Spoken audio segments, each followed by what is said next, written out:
Estudo do livro Roteiro, livro de Emmanuel, psicografia de Chico Xavier. Lição 34. Observações.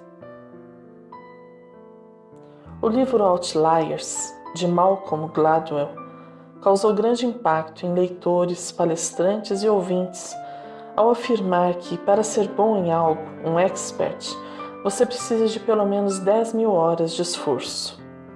Sabe-se que nem sempre as ideias que são disseminadas correspondem ao pensamento original. Assim, em verdade, este pensamento de Malcolm baseou-se em um estudo realizado pelo Dr. Anders Ericsson, da Universidade Estadual da Flórida, que concluiu que performance em nível expert, em campo bem restrito do conhecimento, precisa em média de 10.000 horas de prática para ser alcançada. O fraseamento original foi esse: performance em nível expert, 10.000 horas em média de prática. A pesquisa foi realizada com pessoas em campos restritos e ultracompetitivos do conhecimento, como violinistas de nível mundial e aviadores. Lentamente, ao cair no conhecimento da mídia e de pessoas sem capacidade de interpretar artigos científicos em geral, a transformação aconteceu. O que era os experts em nível mundial, tem 10.000 horas de prática, se transformou em você precisa de 10.000 horas para se tornar um expert. É necessário 10.000 horas para ficar bom em algo. Até o fatídico, é preciso 10.000 horas para aprender qualquer coisa. E assim nasceu mais um mito. Texto de Paulo Ribeiro. A essência que esse estudo nos traz, porém, não é nova. Conhecemos a célebre frase de Thomas Edison: a genialidade é 1% inspiração e 99% transpiração.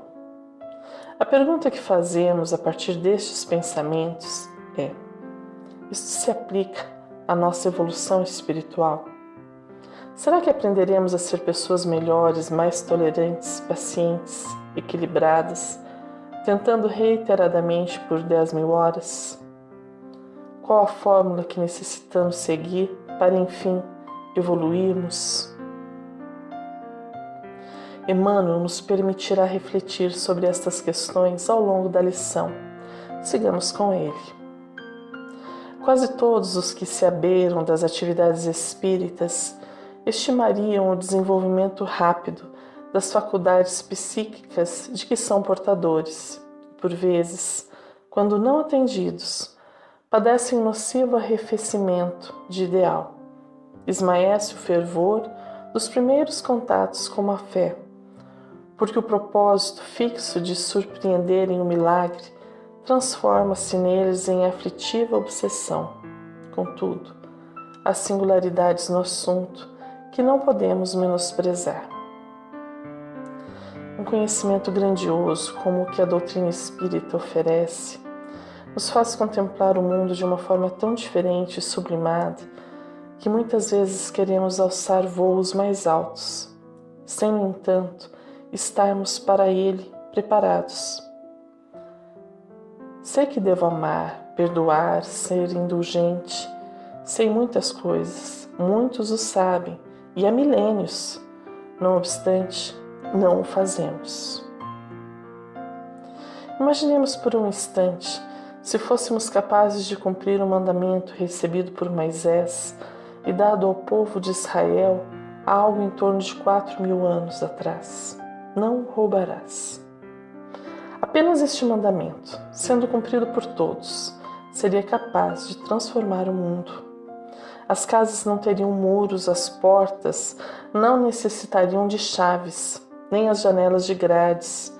Poderíamos confiar nas pessoas. O comerciante cobraria o preço justo.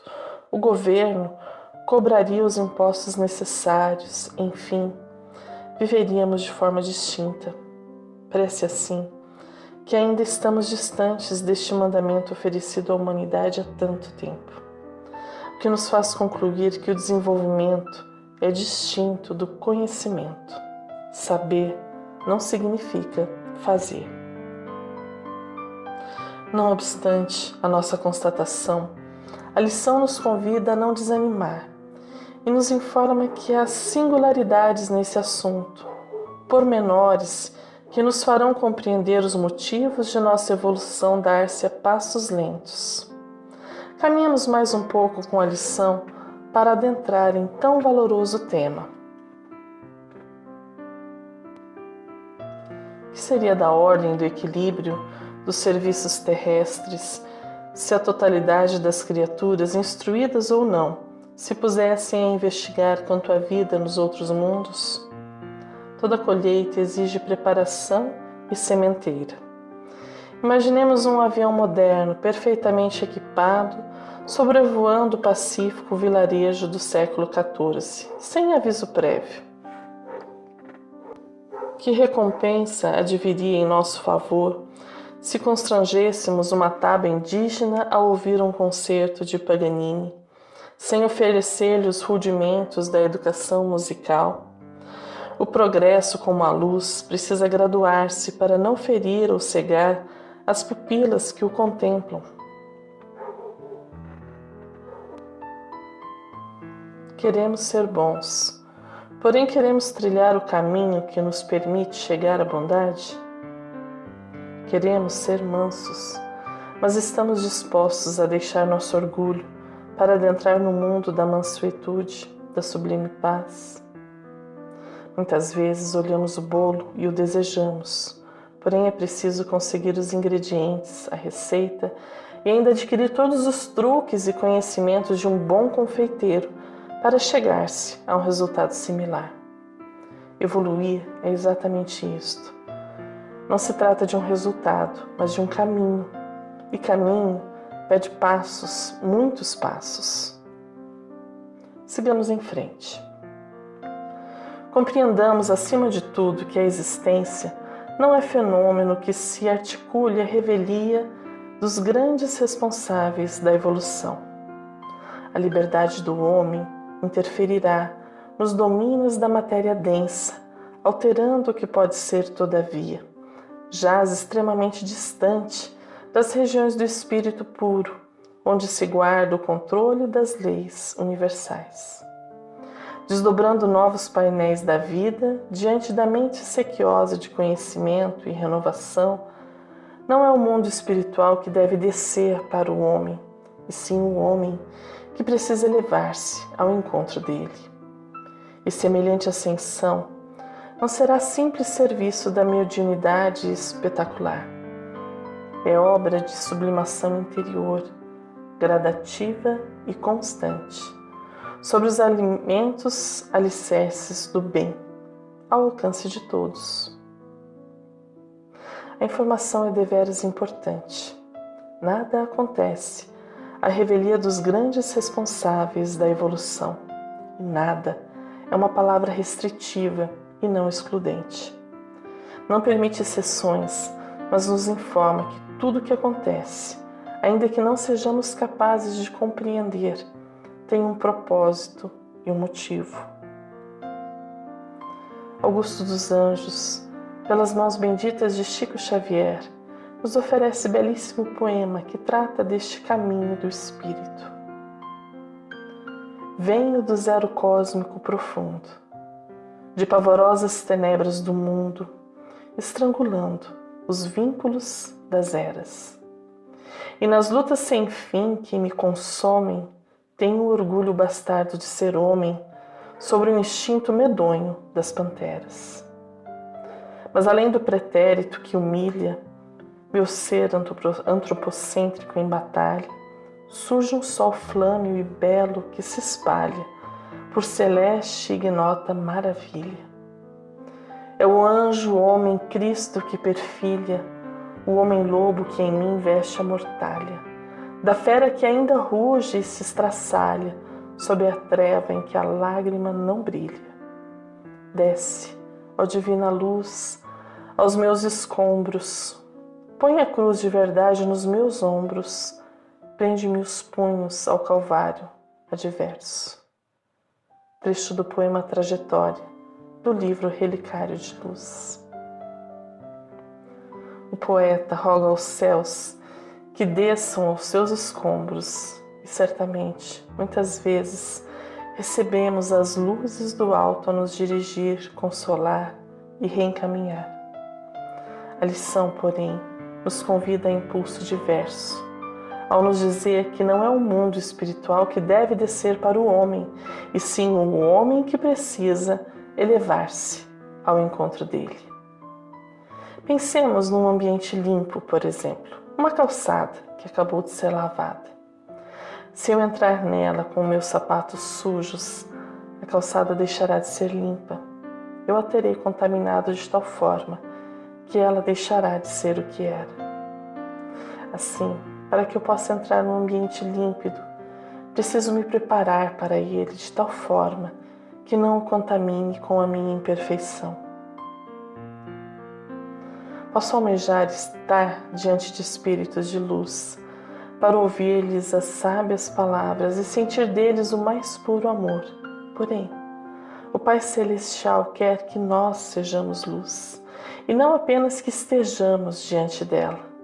Eis a razão do nosso caminhar evolutivo.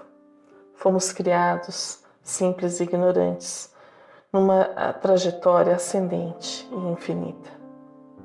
Faz-se necessário, assim, saber de si mesmo, reconhecer o seu estágio evolutivo com franqueza e honestidade, despir-se de máscaras falsas que falam de um ser que ainda não existe. Precisamos conhecer a nossa imperfeição para estarmos aptos a trabalhar em seu aprimoramento. Sigamos em frente com a lição. As pontas do tesouro psíquico estão vigiadas com segurança. A direção de uma central elétrica não pode ser confiada às frágeis mãos de um menino. Como conferir de improviso ao primeiro candidato à prosperidade mediúnica a chave dos interesses fundamentais e particulares de milhões de almas colocadas nos mais variados planos da escada evolutiva? Qual tarefa Deus pode nos confiar hoje? O que estamos aptos a realizar para o bem, para a construção de um mundo melhor? O Mestre nos ensinou, mas aquele que perseverar até o fim será salvo. Evangelho de Mateus, capítulo 24, versículo 13. E sobre este ensino comenta Emmanuel, quando o Mestre louvou a persistência, evidenciava a tarefa árdua dos que procuram as excelências do caminho espiritual. É necessário apagar as falsas noções de favores gratuitos da divindade. Ninguém se furtará impune a percentagem de esforço que lhe cabe na obra de aperfeiçoamento próprio. As portas do céu permanecem abertas, nunca foram cerradas. Todavia, para que o homem se eleve até lá, precisa asas de amor e sabedoria. Para isto, concede o Supremo Senhor extensa cópia do material de misericórdia a todas as criaturas, conferindo, entretanto, a cada um o dever de talhá-las. Semelhante tarefa, porém, demanda enorme esforço.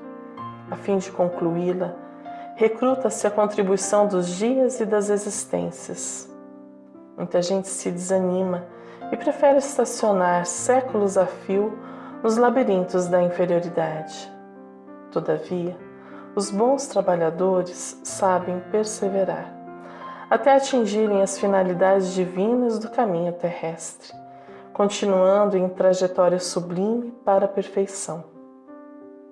Lição do livro Pão Nosso, até o fim. Ao que parece, o Espiritismo guarda perfeita concordância com os pensamentos que trouxemos no início deste estudo.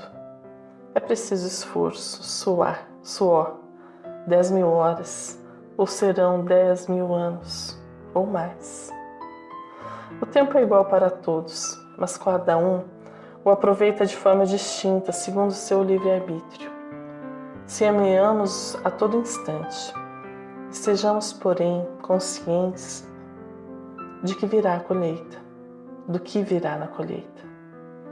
Como esperar algo bom alguma melhoria, se nada fazemos para que ela ocorra? Como iremos adquirir novos conhecimentos sem estudo? De que forma encontraremos o amor se nos abstemos da convivência íntima e não apenas social? Caminhemos mais um pouco com Emmanuel. Naturalmente que as grandes responsabilidades não são inacessíveis, mas a criança precisa crescer para integrar-se em serviços complexos. E o colaborador iniciante em qualquer realização necessita do tempo e do esforço a fim de converter-se em auxiliar prestimoso. Nos problemas de intercâmbio com a esfera superior desse modo, antes do progresso medianímico, há que considerar o aprimoramento da personalidade para melhor ajustar-se à obra de perfeição geral. O grande rio sem leito adequado, ao invés de correr beneficiando a paisagem, encharca o solo, transformando-o em pântano letal. A ponte quebradiça não suporta a passagem das máquinas de grande porte. A mediunidade, como recurso de influenciar para o bem, não se manifesta sem instrumento próprio. Quando Chico Xavier, ainda jovem, questionou Emmanuel quanto ao caminho a trilhar, referente à questão da mediunidade, o benfeitor lhe respondeu com 3 palavras: disciplina, disciplina e disciplina. Todos admiramos Chico Xavier, porém, mais que nossa admiração, é chegado o tempo de nos deixarmos influenciar por seu exemplo de luz. Ele não necessita dos nossos aplausos, nem mesmo de nossas reiteradas homenagens, não obstante serem doces lembranças dos corações saudosos que permanecem na terra, relembrando-lhe a presença. Penso eu que Chico quer de nós um pouco mais de trabalho, ou nas palavras de Emmanuel, disciplina. Sua mediunidade promoveu profundas consolações, abrindo o caminho para conhecimentos novos, alargando as profundas lições já presentes na codificação. Seu coração humilde e sincero colocou-se a serviço do Cristo. E usando o exemplo da lição, não foi ponte quebradiça ou instável, foi ponte vigorosa, permitindo um intercâmbio com o mundo espiritual jamais visto. E a essência de todo o seu trabalho estava alicerçada no amor, que nutria pelas pessoas que cruzavam seu caminho. Tudo o que realizou e nos deixou foi construindo neste alicerce, o amor. Finalizemos a lição. Só o grande amor pode compreender as necessidades de todos. Só a grande boa vontade pode trabalhar e aprender incessantemente para servir sem distinção. Antes de nos mediunizarmos, amemos e eduquemo-nos. Somente assim receberemos das ordenações de mais alto o verdadeiro poder de ajudar. Sem amor, poderemos parecer bons, mas seremos como o sino que tine, relembrando as palavras de Paulo à igreja de Corinto. O símbolo, sino, era usado pelos povos antigos nos rituais de adoração. A Bíblia traz referências a esse instrumento no livro de Crônicas, Salmo, Samuel e tantos outros.